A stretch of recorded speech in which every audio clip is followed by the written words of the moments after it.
제가 13절과 14절을 봉독하도록 하겠습니다. 솔로몬 왕이 사람을 보내어 히람을 두로에서 데려오니 그는 납달리 지파 과부의 아들이요 그의 아버지는 두로 사람이니 노세 대장장이라. 이 히람은 모든 논일에 지혜와 총명과 재능을 구비한 자이더니 솔로몬 왕에게 와서 그 모든 공사를 하니라. 하나님의 말씀입니다. 하나님께 감사합니다. 솔로몬이 두로에서 히람을 데려옵니다. 히람이 그러니까 청동을 다루는 일에 매우 뛰어난 자였기 때문입니다. 솔로몬은 여호와의 성전 건축하는 일을 대충 처리하지 않았습니다. 솔로몬 자신의 위엄 때문이 아닙니다. 하나님을 높이고자 하는 그런 마음이었습니다. 물론 그는 하늘들의 하늘이라도 하나님을 용납하지 못하며 하물며 사람이 건축한 성전은 하나님 앞에서 한없이 부족하다는 것을 알았습니다. 그러나 그는 동시에 하나님의 이름이 이 성전에 있을 것을 알았습니다. 하나님께서 그렇게 말씀하신 것을 기억했기 때문입니다. 그래서 그는 모든 것에서 최고의 것으로, 가장 좋은 것으로 하고 싶었습니다. 그것이 솔로몬의 마음이었습니다. 성전 건축이 이루어지는 장면 곳곳에서 우리는 이것을 발견할 수 있습니다. 열왕기상 8장 56절 솔로몬의 고백입니다. 여호와를 찬송할지로다. 그가 말씀하신 대로 그의 백성 이스라엘에게 태평을 주셨으니 그 종 모세를 통하여 무릇 말씀하신 그 모든 좋은 약속이 하나도 이루어지지 아니함이 없도다. 하나님께 대한 감사와 경배의 마음은 두로에서 히람을 데려올 때도 그의 중심에 있었습니다. 우리도 하나님과 관련한 일이라면 최고의 것을 드리려는 그런 마음을 가져야 합니다. 그런데 사실 우리가 하는 일 중에 하나님과 관련되지 않은 것은 하나도 없습니다. 먹는 것, 마시는 것, 사소한 것 하나도 하나님과 관련되지 않은 것이 없습니다. 모두 하나님께서 주셔서 누리고 있는 것이고 하나님께서 맡기셔서 하고 있는 일들입니다. 그렇게 신자는 모든 일에 있어서 최고와 최선을 올려드리려는 마음을 가져야 합니다. 이제 히람에 대해 한번 살펴보겠습니다. 그는 단지 놋을 잘 다루는 그런 장인이 아니었습니다. 그의 배경에 대해서 나오고 있죠. 그는 납달리 지파 과부의 아들입니다. 어머니는 이스라엘 사람이었죠. 아버지는 두로 사람이고 노세 대장장이였습니다. 여기서 알 수 있는 것이 무엇일까요? 여기서 우리는 하나님의 섭리를 볼 수 있습니다. 그의 인생은 결코 평범하거나 평탄하지 않았을 것입니다. 혼혈이지 않습니까? 두로 땅에서 주위 사람들로부터 차별을 겪었을 가능성이 있습니다. 어느 시대 어느 지역이나 마찬가지죠. 자신들과 조금이라도 다른 점이 보이면 사람들은 그렇게 하기 마련입니다. 또 과부의 아들이었다고 합니다. 아버지가 다른 이들보다 일찍 떠났을 것입니다. 어릴 때부터 가정을 책임지고 노세 대장장이 일을 해야 했습니다. 그러나 하나님께서는 그에게 그 일을 잘할 수 있도록 지혜와 총명과 재능을 주셨죠. 그래서 두로에서 유명해졌습니다. 모르드게, 에스더서에 나오는 모르드게가 에스더에게 말했습니다. 네가 왕후의 자리를 얻은 것이 이때를 위함이 아닌지 누가 알겠느냐. 이스라엘이 위기에 있었을 때 거기에서 건져내시려고 에스더를 왕후의 자리에 세우신 하나님의 섭리지 않겠느냐 말했습니다. 히람도 마찬가지입니다. 그는 자신의 인생에서 여러 어려움과 과정을 겪었습니다. 그런데 그가 그런 과정을 겪은 것은 이때를 위함인 것입니다. 다시 어머니의 고국으로 돌아와 성전을 건축하는 이 일을 위함이었다는 것입니다. 그렇게 하나님께서는 성전에서 놋과 관련한 공사를 위해 히람을 준비시켜 오셨습니다. 신자의 삶 가운데에도 동일하게 이것을 생각할 수가 있죠. 우리가 여러 가지 일들을 겪습니다. 어려움들을 겪고 이해하지 못하는 과정을 거칩니다.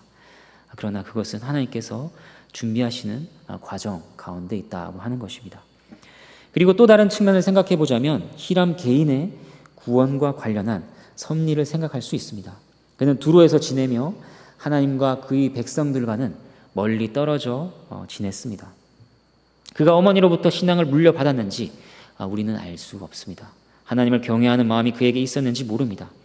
하지만 분명한 것은 이 성전 건축을 위해 그가 고국으로 돌아왔고 계속해서 여호와 하나님에 대해 전해 들었을 것이라 하는 점입니다. 하나님은 그렇게 이방 땅에 있던 히람이라는 자에게 복음의 문을 여셨습니다. 그가 이후에 어떻게 하나님께 반응했는지 우리는 알 수 없습니다. 오직 여기서는 이방 땅에서 불러오셔서 하나님의 백성으로 각성할 그런 기회를 주시는 하나님의 은혜를 엿봅니다. 우리도 그렇습니다.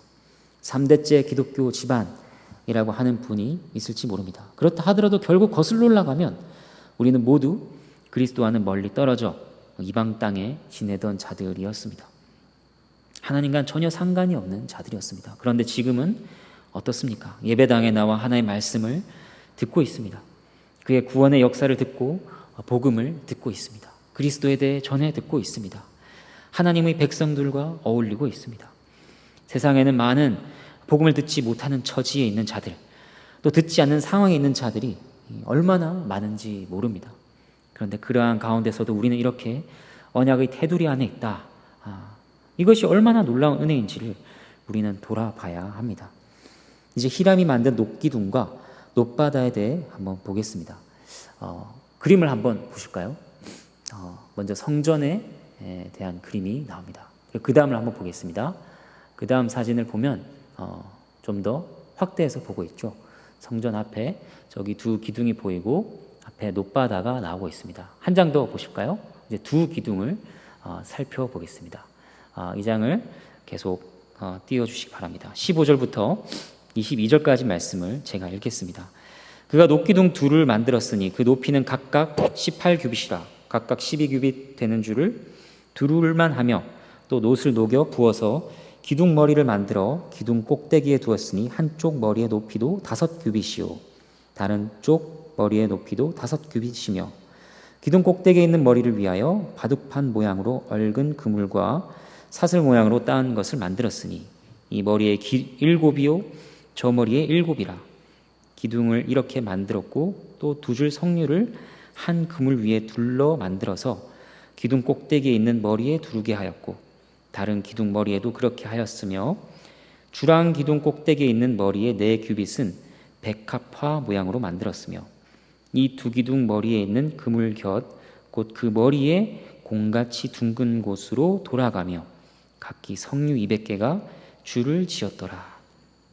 이 두 기둥을 성전의 주랑 앞에 세우되 오른쪽 기둥을 세우고 그 이름을 야긴이라 하고 왼쪽의 기둥을 세우고 그 이름을 보아스라 하였으며 그 두 기둥 꼭대기에는 백합화 형상이 있더라. 두 기둥의 공사가 끝나니라. 그림을 다시 한번 보도록 하시겠습니다. 그림을 보면 두 기둥의 높이는 8.2m, 둘레는 5.4m 정도가 됩니다. 기둥 위에는 활짝 핀 백합화 모양의 머리 장식이 있습니다. 그것의 높이가 2.3m 정도 됩니다. 그러니까 전체 기둥의 높이는 10.5m 정도가 되죠. 각 기둥의 꼭대기에는 꼰사슬 7개와 겹줄이 석류 200개씩을 청동으로 만들었습니다. 매우 웅장하고 화려한 그런 기둥이었습니다. 두 기둥에는 이름이 있었습니다. 오른쪽 기둥은 야긴이요 왼쪽은 보아스입니다. 이제 저를 보시겠습니다. 그림은 내려주셔도 되겠습니다. 야긴의 의미는 무엇이냐? 그가 세우신다는 것입니다. 보아스의 의미는 능력이 그에게 있다는 것이죠. 우리는 오늘 이 두 기둥에 붙여진 이름과 관련해서 교훈들을 살펴보겠습니다. 하나님께서 세우시고 하나님께 능력이 있다. 성전에 와서 크고 웅장한 이 두 기둥을 보는 자들은 모두 이것을 떠올려야 했습니다. 그들의 자녀들에게도 두 기둥을 설명하며 하나님이 어떤 분이신지를 전했을 것입니다. 그가 세우셨다. 그에게 능력이 있다. 이 둘은 모두 하나님의 주권을 알려주는 말이라 할 수 있습니다. 성경에서 하나님의 주권은 수없이 반복되며 강조되는 주제이죠. 이 두 기둥이 담고 있는 의미도 그러합니다. 하나님께서 주권을 가지고 계신다. 하나님은 만유를 다스리시는 최고의 주이시다. 이것은 신자의 경건과 위로에 양분을 공급해주는 뿌리라고 할 수 있습니다. 그리고 신자의 소망을 떠받쳐주는 토대이죠. 세우시는 하나님의 능력, 하나님의 주권은 어디서 나타나고 드러날까요? 먼저 창조에서 드러납니다. 시편 24편 1절과 2절 말씀입니다. 땅과 거기에 충만한 것과 세계와 그 가운데 사는 자들은 다 여호와의 것이로다. 여호와께서 그 터를 바다 위에 세우시며 강들 위에 건설하셨도다. 하나님께서는 창조주이십니다. 만물을 지으신 하나님의 능력은 그것이 지속되고 유지되게 하는 데에도 미칩니다. 그리고 세우시는 하나님의 능력이 나타나는 또 다른 하나는 이스라엘을 세우신 것과 관련이 있습니다. 이것은 죄인을 구원하시는 새 창조와 연결하여 생각할 수 있습니다.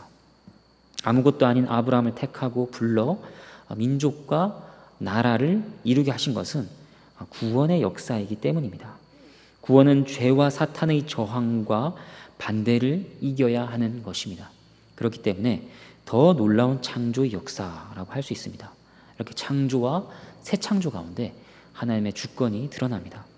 야긴과 보아스를 신앙의 눈으로 바라본 백성들은 이 두 가지를 떠올렸을 것입니다. 그가 모든 것을 세우시는 분이라, 능력의 주시라.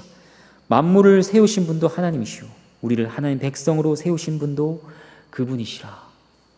능력이 그에게 있도다. 이처럼 하나님의 자녀들이 가장 열심히 선포해야 하는 것은 주께서 모든 피조물을 다스리신다는 것입니다. 하나님께서는 자신의 손으로 지으신 모든 것에 대해 왕권을 가지고 계십니다.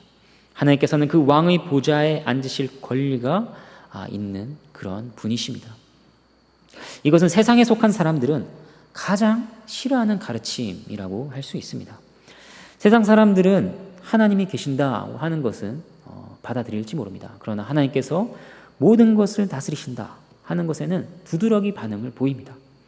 세상 사람들은 하나님께서 보좌에 앉아 계시지 않는다면 어느 자리에 계셔도 상관없이 여깁니다. 특별히 오늘날의 신학에서도 하나님의 주권에 대한 가르침은 매우 심각하게 훼손되고 있는 것을 보게 됩니다. 훼손하는 자들은 하나님의 주권이 하나님의 사랑과 부딪히고 하나님의 사랑에 방해가 된다고 여깁니다. 그래서 어떤 이들은 하나님께서 설득하려고 애쓰시지만 모든 일의 결과를 주관할 수는 없다, 이런 식으로 말합니다. 또 하나님은 주관하지 않으시고 사랑으로 다스리신다 정도로 축소시킵니다. 이런 말들에 혹할 수 있습니다. 그러나 이런 모든 시도들은 잘못인 것이죠. 전혀 성경 말씀이 우리에게 전해주고 있는 바가 아닙니다. 우리는 하나님의 사랑을 말하기 위해 하나님의 주권을 버릴 필요가 없습니다. 조지 스윈록이라는 목사님은 말했습니다. 하나님의 팔은 그의 생각만큼 넓고 하나님의 손은 그의 가슴과 동등하다. 무슨 말일까요? 하나님의 능력, 하나님의 사랑은, 하나님의 생각과 뜻은 다 동등하다는 것입니다. 우리가 하나님의 주권을 고백하는 것은 너무너무 중요합니다. 이 고백이 우리를 어떤 신앙으로 이끄는가, 여러 가지 우리의 실천적 적용을 생각할 수 있습니다. 첫 번째, 그것은 반역과 패역에 대한 회개로 우리를 이끌 것입니다. 그가 왕이시며 주이시기 때문입니다. 회개하고 하나님과 화목하게 된 이후에도 우리 안에는 불순종하는 마음이 남아 있습니다. 그래서 이를 날마다 회개하고 이에 맞서 끊임없이 싸워야 하는 것입니다. 왜냐하면 그가 우리의 왕이시고 우리의 주이시기 때문입니다. 두 번째로, 이 하나님의 주권을 믿는 신앙은 우리에게 일어나는 모든 상황에서 어떻게 반응할지를 또한 알려줍니다. 사람에게는 불가능하지만 하나님께는 능하지 못한 일이 없습니다. 이러한 신뢰는 우리가 어떤 위험에 직면해 있더라도 하나님께서 그 위험 속에서 우리를 붙들어 주시고 건져 주실 수 있음을 믿게 합니다. 또 슬프고 괴로운 일을 당했을 때도 하나님께 순복하도록 우리 마음을 이끄는 것이죠. 반대로 하나님의 전능하심, 주권을 믿지 않는 자들은 고통 가운데 이런 말을 듣는 것이 싫을 것입니다. 하나님이 다스리신다고 이것을 반대할 것입니다. 오히려 화를 낼 것입니다. 하지만 신자는 어떻습니까? 자신이 불평했던 것을 회개하고 입을 막고 다 이해할 수 없는 하나님의 어미하심 앞에 엎드려 절하게 되는 것입니다. 세 번째로, 하나님의 주권을 지속해서 묵상할 때 이것은 우리의 자세를 바꿉니다. 우리를 겸손하게 만듭니다. 하나님을 경외하고 두려워하도록, 또 그분을 찬양하도록 만듭니다. 반대로 하나님 주권을 생각하지 않는 자들은 어떻겠습니까? 그에게는 하나님을 두려워하는 마음도 경외하는 마음이나 찬양하는 마음도 없을 것입니다. 그리고 하나님의 주권은 또한 우리를 청지기적 자세로 이끕니다. 내 것이 아니라 주님의 소유로 여깁니다. 우리에게 있는 것은 모두 그가 맡기셨기 때문입니다. 어떤 권위와 영향력을 가지고 있더라도 하나님께서 그것을 우리에게 주셨기에 주인의 소유를 맡은 청지기의 자세로 임하게 됩니다. 네 번째로 하나님 주권을 기억함은 다른 사람들의 구원과 관련하여 소망을 가지게 해줍니다. 사람들의 완고함을 우리가 마주하게 될 때가 있습니다. 그러면 그들의 회심에 대해 우리는 절망하게 됩니다. 누가 구원을 얻을 수 있는가 소리치게 됩니다. 하지만 주님께서는 말씀하십니다. 사람으로서는 할 수 없으되 하나님으로는 그렇지 아니하니 하나님으로서는 다 하실 수 있느니라. 하나님께서는 얼마든지 그가 기뻐하시는 모든 사람을 건져내실 수 있습니다. 또 그렇게 하십니다. 이것이 전도 가운데 낙심하지 않을 이유가 되는 것입니다. 마지막으로 하나님의 주권과 능력은 우리가 담대하게 기도할 근거가 되죠. 아무리 크고 대단한 일이라도 주의 은혜와 능력 앞에서는 아무것도 아니기 때문입니다. 이렇게 여러 적용을 살필 수 있는 것처럼 하나님 주권을 믿는 신앙은 신자의 삶의 세세한 부분들을 변화시키는 핵심적인 우리의 신앙의 고백의 내용이라 할 수 있습니다. 이제 놋바다에 대해 보도록 하겠습니다. 23절부터 26절 말씀을 보겠습니다.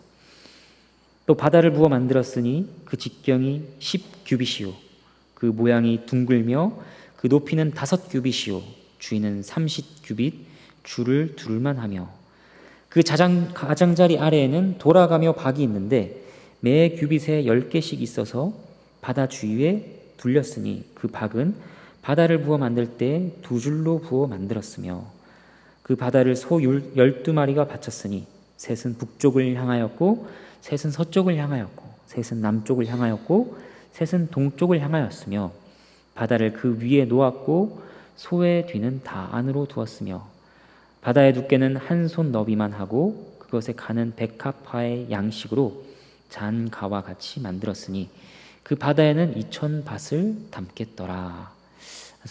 그림을 한번 보겠습니다. 네, 이게 놋바다의 모습입니다. 놋으로 만들어졌고 그 안에 물이 담겨 있죠. 히람은 놋으로 거대하고 둥근 대야를 만들었습니다. 직경이 4.5m, 둘레가 13.5m, 높이가 2.25m 정도입니다. 호리병 모양의 장식용 박이 45cm 간격으로 10개씩 있었습니다. 동서남북으로 바닥에는 형상으로 만든 소들이 3마리씩 받치게 했습니다. 대야의 두께는 8cm 가량이고 가장자리는 백합꽃처럼 벌어져 있었습니다. 그 다음 사진도 한번 보실까요? 그것은 이렇게도 소들이 받치고 있는 모습을 볼 수 있습니다. 네, 이제 그림을 내려주셔도 되겠습니다. 이 대야의 이름은 바다입니다. 많은 양의 물을 담고 있어서 바다로 불렸습니다. 이 물은 역대하 4장 6절에서 이렇게 말씀합니다. 그 바다는 제사장들이 씻기 위한 것이더라. 제사장들이 씻는 용도의 물을 담는 그런 바다였습니다. 오늘날 왕같은 제사장으로 부름 받았지만 수시로 더러워지는 우리의 죄는 어떻게 씻을 수 있을까요? 그리스도의 보혈입니다. 세상에 있는 모든 사람이 육지에서 바다로 들어간다 하더라도 바다는 비좁지 않을 것입니다. 그처럼 우리의 죄가 아무리 많다 할지라도 우리를 씻으시는 그리스도의 용서와 사랑도 그 바다보다 넓습니다. 다함이 없는 것이죠. 우리는 놋바다를 보며 이러한 그리스도의 용서와 은혜를 기억할 수 있습니다. 말씀을 정리하겠습니다. 하나님께서 솔로몬을 통해 히람을 데려오셨고 놋기둥들과 놋바다를 만들게 하셨습니다. 우리가 믿음의 눈으로 두 기둥을 바라보기를 바랍니다. 그래서 하나님의 주권과 능력을 붙들기를 바랍니다. 또 놋바다를 통해서 우리를 씻으시는 그리스도의 용서와 은혜를 바라보며 그것을 붙드시기를 바랍니다. 이것이 우리의 구원과 생명과 우리의 복의 근거가 되기 때문입니다. 하나님께서 오늘 말씀을 통하여 우리 모두에게 은혜를 더하시기를 바랍니다.